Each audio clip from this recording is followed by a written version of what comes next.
Hello, আসসালামু আলাইকুম। সবাই কেমন আছো? আশা করছি সবাই ভালো আছো। আজকে আমি চিংড়ির মালাইকারি একটা রেসিপি নিয়ে আসবো, যেটা হচ্ছে একদমই আমার মতন করে আমি করেছি।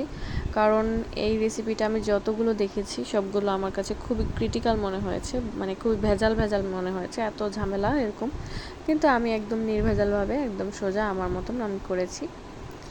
তো প্রথমে আমি চিংড়িগুলোর মধ্যে শলা দিয়ে নিয়েছি। শলা বলতে আমি টুথপিক ইউজ করেছি এখানে। তারপর হলুদ দিয়ে, মরিচ হবে না এখানে, শুধু হলুদ দিয়ে আর একটু লবণ দিয়ে আমি মেখে তারপর হচ্ছে ভেজে নিয়েছি। হালকাভাবে ভাজবো, একদমই শক্ত হতে দিব না। তো উল্টে পাল্টে ভাজছি যাতে দুই পিঠ হয় সমানভাবে। ভেজে উঠিয়ে নিলাম আমি। তো সেম কড়াইয়ে আবার কিছু তেল দিয়ে এটার মধ্যে পেঁয়াজ দিয়ে দিচ্ছি।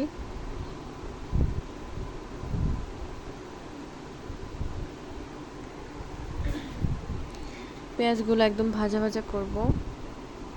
তারপর এখানে আমি গরম মশলা দিয়ে দিয়েছি, তেজপাতা, লবঙ্গ আর হচ্ছে এলাচ, সাথে কিছু গোলমরিচ দিয়েছি, আদা রসুন বাটা,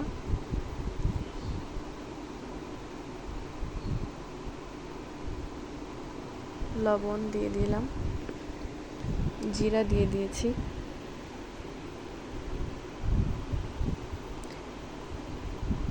সাথে কিছু আমি এখানে টক দই অ্যাড করলাম।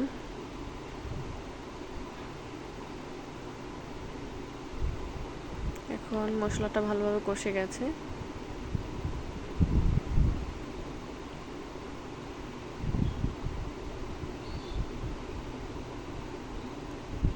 আমি এখানে সরিষার তেল ইউজ করেছি, তাই এখানে বুদবুদ হচ্ছে। আর মালাইকারিতে অবশ্যই সরিষার তেল ইউজ করার চেষ্টা করবে, তাহলে এটার ফ্লেভারটা ভালো আসে। তো আমি চিংড়িগুলো দিয়ে দিয়েছি।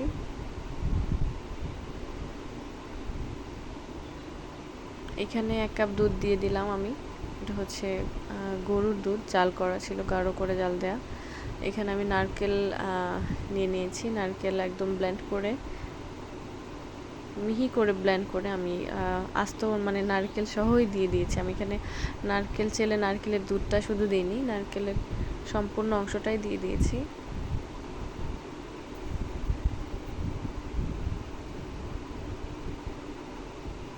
আমার রান্না প্রায় শেষের দিকে।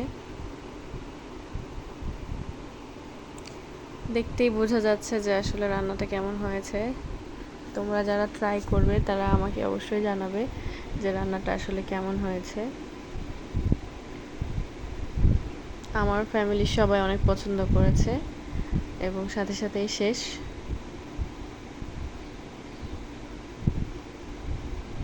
এই তো লোভনীয় একটা রেসিপি ছিল, সবাই ট্রাই করবা। অনেক ইজিলি আমি এটা করেছি। দেখা গেছে ইউটিউবে যতগুলো ভিডিও দেখেছি সবগুলো আমার অনেক কঠিন মনে হয়েছে। আমি আমার মতন করেছি, একদম আসলে রিয়েল স্বাদটাই পেয়েছি।